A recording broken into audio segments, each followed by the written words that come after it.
আসসালামু আলাইকুম। Welcome to মজার আধুনিক রান্না। আজকে আইসক্রিমের মোল্ড বা কোনো রকম ঝামেলা ছাড়াই খুব সহজভাবে চকোবার আইসক্রিম তৈরি করে দেখাবো।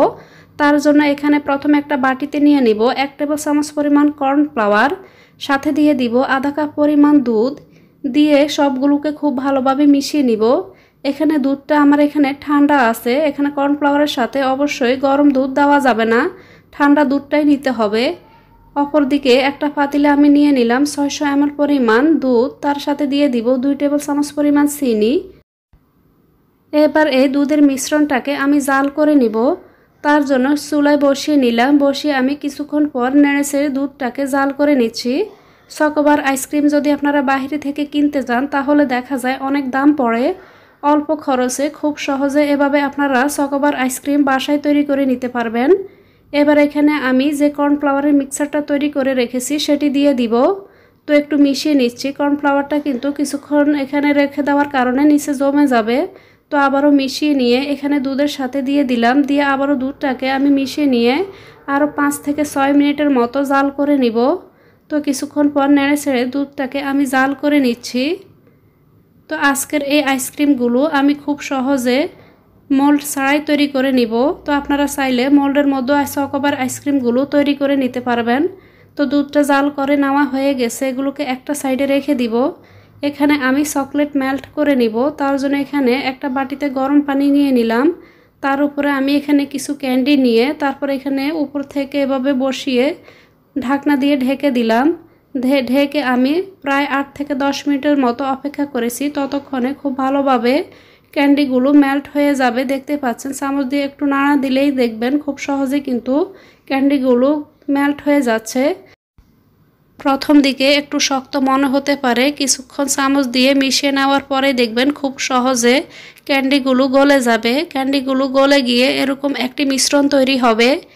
এবার আইসক্রিমগুলো তৈরি করার জন্য এখানে আমি এরকম পেপার কাপ নিয়েছি।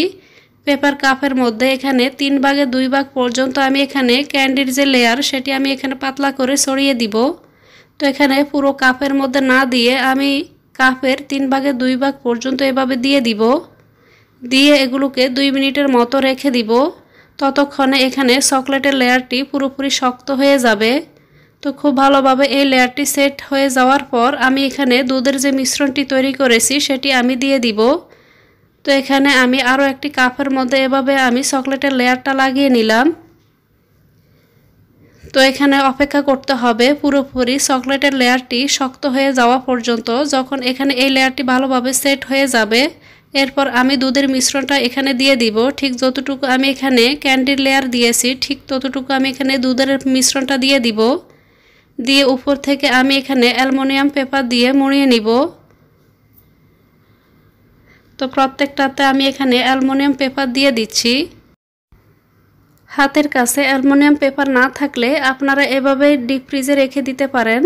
4 থেকে 5 ঘন্টা পর ডিপ ফ্রিজ থেকে বের করে মাঝ বরাবর দেখবেন খুব সহজে যদি আপনারা আইসক্রিম স্টিকগুলো দেন খুব সহজে কিন্তু বসিয়ে নেওয়া যাবে। মূলত এখানে আইসক্রিমের লেয়ারটা কিছুটা শক্ত হলে তারপরে এখানে আইসক্রিম স্টিকগুলো দিয়ে দিতে পারেন। তো এখানে আমি এবার আইসক্রিম স্টিকগুলোকে মাঝ বরাবর একটু কেটে এভাবে দিয়ে দিচ্ছি। দিয়ে ডিপ ফ্রিজে 7 থেকে 8 ঘন্টার জন্য রেখে দিয়েছিলাম। এবার ডিপ ফ্রিজ থেকে আমি আইসক্রিমগুলোকে বের করে নিয়েছি। বের করে নেওয়ার পর এবার আমি এখানে পেপার, যেহেতু কাপ খুব সহজে দেখবেন পেপারগুলো কেটে নেওয়া যায়। এবার আমি পেপারগুলোকে কেটে নিব। কতটা আকর্ষণীয় এবং কতটা লোভনীয় হয়েছে দেখে নিশ্চয়ই বুঝতে পারছেন। এভাবে খুব সহজে আপনারা বাসাতেই অল্প খরচে তৈরি করে নিতে পারবেন চকোবার আইসক্রিম। আশা করছি আমার আজকের এই আইসক্রিমের রেসিপিটি আপনাদের অনেক সহজ এবং লোভনীয় লেগেছে। রেসিপিটি বাসায় একবার হলো বানিয়ে ট্রাই করে দেখবেন। এতক্ষণ এই রেসিপিটির সাথে থাকার জন্য সবাইকে অনেক ধন্যবাদ জানিয়ে বিদায় নিচ্ছি।